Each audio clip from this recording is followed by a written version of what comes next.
Bismillahirrahmanirrahim. Assalamualaikum warahmatullahi wabarakatuh. Selamat siang, salam sejahtera bagi kita semua. Alhamdulillah, la haula wala quwata illa billah. Yang saya hormati Bapak Basu Bagja, Asisten Deputi Perancangan Jabatan Perencanaan dan Pengadaan Sumber Daya Manusia Teratur, Kementerian PAN-RB. Yang saya hormati Bapak Bambang Purwono, Asisten Deputi Hak Asasi Manusia, Sekretaris Kabinet.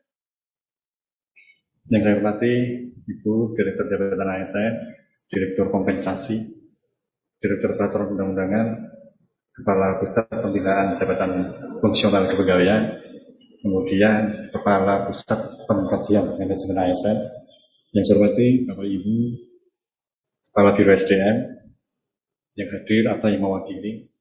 Yang saya hormati pula Kepala Kantor Regional 3 BKN Bandung, Bapak Ibu yang berbahagia. Pertama-tama kita panjatkan puji syukur kehadirat Allah Subhanahu wa taala, Tuhan Yang Maha Esa, hari ini masih diberikan kesempatan, kesehatan, insyaallah kebahagiaan sehingga bisa mengikuti acara sosialisasi peraturan BKN nomor 3 tahun 2023. Tapi yang saya hormati, tentu kita paham bahwasannya dengan ditetapkannya peraturan Menpan nomor 1 tahun 2023 tentang jabatan fungsional, maka diamanatkan 7 yang harus diatur di dalam peraturan BKN nomor 3 tahun 2023. Nah, hari ini sudah dilakukan untuk teman-teman dari instansi pusat dan instansi daerah di wilayah kerja kantor regional 3 BKN Bandung. Sehingga mungkin untuk instansi daerah yang lainnya nanti insya Allah akan dilakukan di Denpasar dan di Palembang. Jadi yang saya hormati, peraturan Menpan nomor 1 2023 dan Permenpan peraturan BKN nomor 3 tahun 2023 sebetulnya merupakan peraturan jabatan fungsional yang ditetapkan karena adanya tuntutan transformasi pengelolaan jabatan fungsional yang mungkin selama ini belum sempat ditetapkan. Tetapi keinginan untuk melakukan transformasi jabatan fungsional itu sudah dilakukan sejak dulu, hanya regulasinya belum ada. Maka di bulan Januari, kalau tidak salah, Menpan telah menetapkan peraturan Menpannya, kemudian mendelegasikan kepada Kepala BKN untuk menetapkan perban BKN yang mengatur tentang petunjuk teknisnya.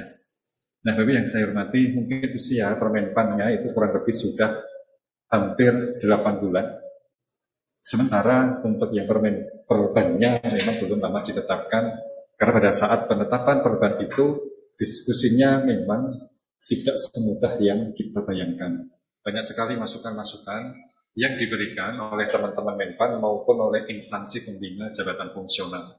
Karena ada perubahan yang tadi disampaikan oleh Bu Direktur dalam pengelolaannya. Yang pertama, mencabut butir-butir kegiatan yang ada di dalam peraturan Menpan pada jabatan fungsional masing-masing, kemudian diganti dengan ruang lingkup. Yang kedua, tidak ada lagi tim penilaian angka kredit, sehingga hanya berdasarkan predikat kinerja yang dilakukan penilaian kinerja oleh atasan dan bawahan. Kemudian untuk sekalian yang saya hormati, tentu dengan adanya transformasi ini harapannya karir pejabat fungsional itu menjadi lebih cepat, lebih mudah. Dengan catatan hasil penilaian kinerjanya juga diharapkan menjadi lebih baik. Memang ada usulan perubahan Permenpan nomor 6 tahun 2022 yang dikaitkan dengan transformasi pengelolaan jabatan fungsional. Kalau kita lihat, yang bisa naik pangkat kurang dari 4 tahun itu mereka yang dinilai amat baik oleh atasan langsungnya dalam jangka waktu kurang lebih 3 tahun 7 bulan.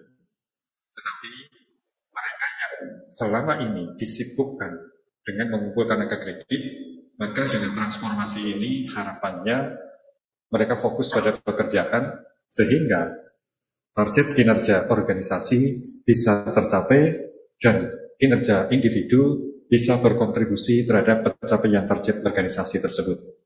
Sehingga ada hubungan yang signifikan antara kinerja individu dan kinerja organisasi.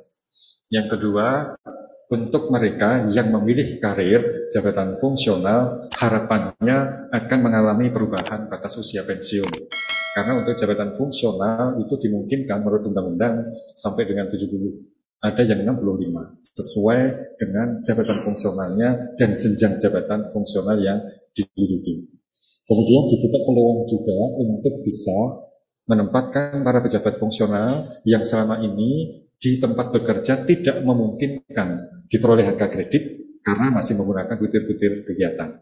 Sehingga bagi para pejabat fungsional yang paling penting adalah bagaimana yang dia kerjakan itu memenuhi ekspektasi pimpinan dan ekspektasi organisasi. Nah, Bapak yang saya hormati, tentu di beberapa jabatan fungsional yang selama ini diribetkan dengan administrasi permulaan dan pengumpulan angka kredit, maka harapannya sekali lagi dia lebih fokus kepada pekerjaan yang dia kerjakan. Nah, Bapak yang saya hormati, kadang-kadang seorang pejabat fungsional itu diberikan tugas tambahan yang sifatnya manajerial, yaitu misalnya mungkin suatu unit organisasi.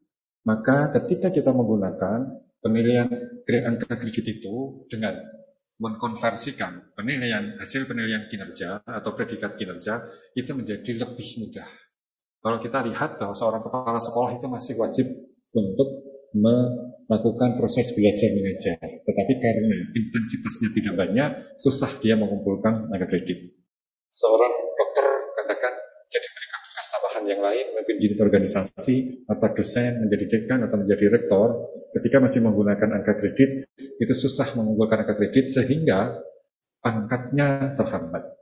Nah, dengan adanya transformasi ini, kita tinggalkan butir-butir kegiatan, maka yang dia kerjakan tidak harus diambil dari butir-butir angka kredit.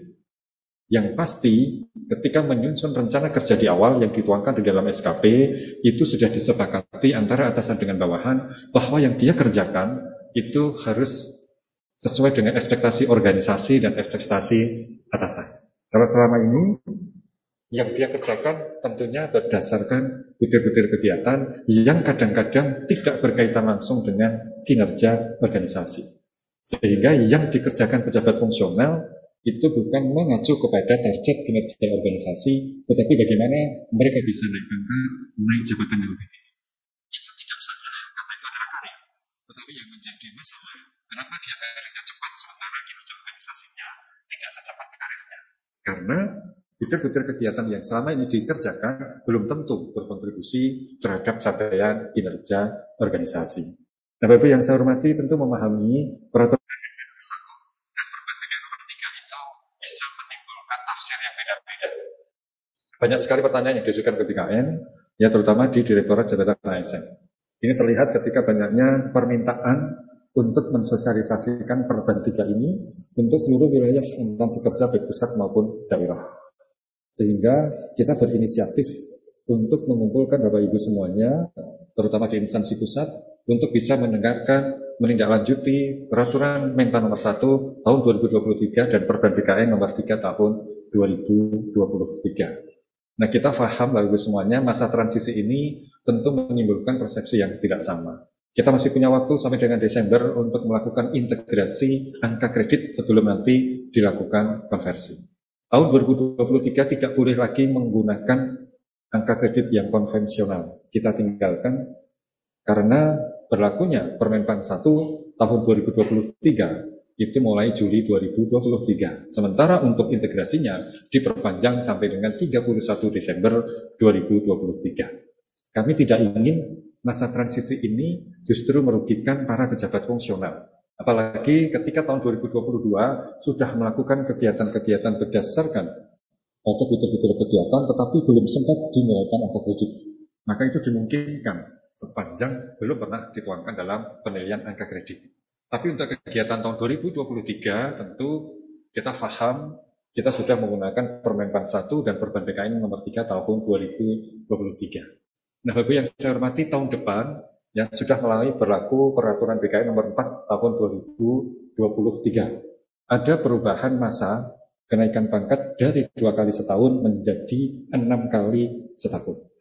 Ya, jadi mulai Februari sampai dengan Desember ada kesempatan Bapak Ibu apabila ya belum bisa dipertimbangkan naik pangkat, itu tidak perlu menunggu 6 bulan. Kalau dulu April tidak bisa ditetapkan karena belum memenuhi mencapai angka kredit yang diharapkan, nunggunya Oktober 6 bulan. Ini 2 bulan sekali Bapak Ibu diberi kesempatan untuk mengusulkan kenaikan pangkat dan kenaikan jabatan dengan syarat harus dilakukan penilaian kinerja secara periodik. Jadi ini berkaitan antara Permenpan 6 2022 dengan Permenpan 1 2023. Sehingga bagi atasan langsung yang menginginkan pejabat fungsional di lingkungannya itu naik jabatan dan naik pangkatnya cepat, maka dia harus selalu melakukan penilaian kinerja secara periodik. Jadi kalau yang dulu penilaian itu dilakukan 1 tahun sekali. Karena apa? Untuk bisa naik pangkat memang masih menggunakan penilaian kinerja 2 tahun sebelumnya baik. Nah, Bapak yang saya hormati, karena ini dimungkinkan setiap 2 bulan itu bisa diusulkan naik pangkat, maka salah satu pendukungnya adalah predikat kinerja yang dilakukan penilaian oleh atasan kepada. Bapak yang saya hormati, tentu upaya-upaya yang dilakukan oleh pemerintah dalam hal ini Menpan dan BKN untuk bisa mempercepat karir seorang pejabat fungsional ke depannya itu dilakukan secara berkesinambungan. Ya, jadi kita harus selalu menyadari pasca ada penyetaraan jabatan, maka komposisi jumlah pegawai akan berubah. Sebagian nantinya akan mengalami pergeseran. Yang saat ini jumlah jabatan pelaksana sudah dikelompokkan menjadi 3. Artinya keinginan kita dalam suatu organisasi, jumlah jabatan fungsional itu semakin lama semakin berkurang, namun jumlah jabatan pelaksana berkurang, untuk jumlah jabatan fungsional semakin lama semakin bertambah. Ada keinginan mengusulkan bahwasanya formasi jabatan fungsional itu ditinjau kembali setelah kita menerapkan Permenpan 1 tahun 2023. Ini masih kita kaji karena usulan itu realistis juga, bahwasanya tidak ada lagi alasan untuk tidak boleh seorang pejabat fungsional utama itu di daerah kabupaten kota hanya karena tidak ada butir-butir kegiatan yang bisa dilaksanakan. Karena pendekatannya adalah penilaian kinerja, maka habis semuanya kita berharap ya ke depannya dibuka formasi untuk jenjang utama tidak hanya di pusat maupun di provinsi, tetapi tetap memperhatikan komposisi jumlahnya sesuai dengan peta jabatan yang sudah ditetapkan. Nah, ini tentu harapannya bisa menjadikan jabatan fungsional itu salah satu pilihan karir. Karena jumlah formasinya lebih banyak dibandingkan dengan jabatan pimpinan tinggi maupun jabatan administratif. Hanya bagaimana kita bisa mengelola para pejabat fungsional itu dengan sebaik-baiknya. Bapak Ibu yang hadir pada hari ini mungkin dulu mantan kepala bidang eselon 3, mantan kepala seksi atau subbagian mantan eselon 4, yang sekarang sudah dialihkan menjadi pejabat fungsional, dan itu sudah menjadi kebijakan yang given, yang harus dilakukan. Maka manfaatkanlah kelebihan-kelebihan, keunggulan-keunggulan yang diberikan kepada para pejabat fungsional itu dengan sebaik-baiknya. Jangan sampai kita, Bapak Ibu, mohon maaf, terutama yang menduduki jabatan fungsional ini tidak dimanfaatkan kesempatan itu dengan sebaik-baiknya, sehingga karirnya sama saja naik pangkat yang 4 tahun.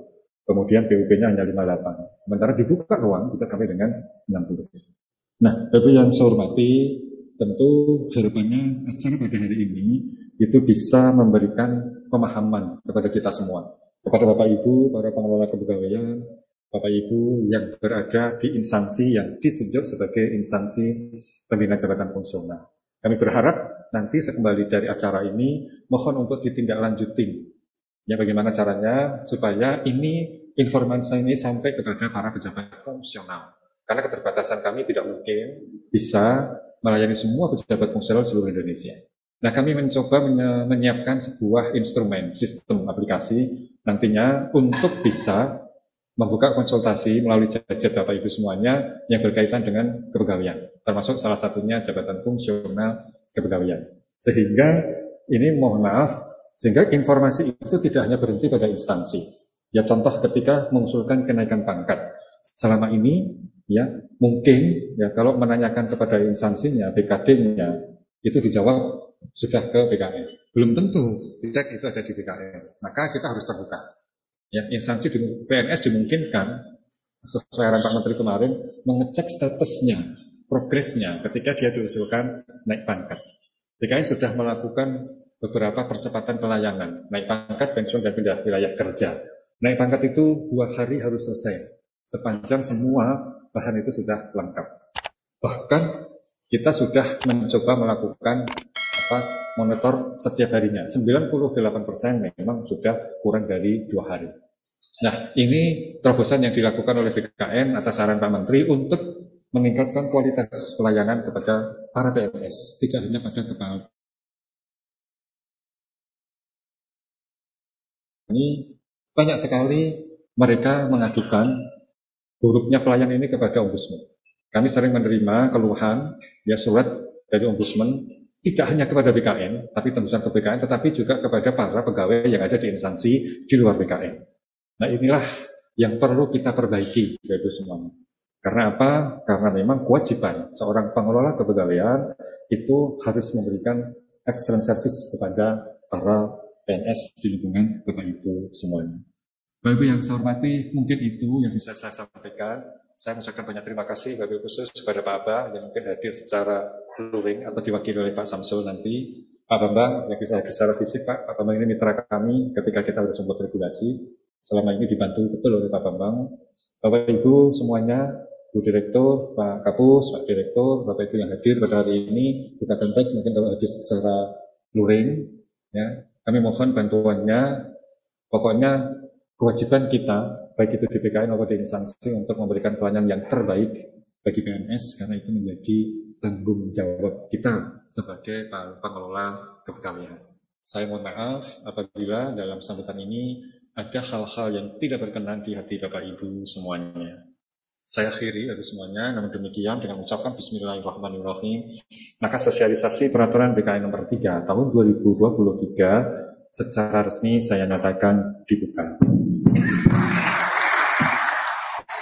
Demikian Bapak sekalian, kurang lebihnya mohon maaf. Saya akhiri sambutan saya. Subhanallah wa bihamdika asyhadu an la ilaha illa anta astaghfiruka wa atubu ilaik.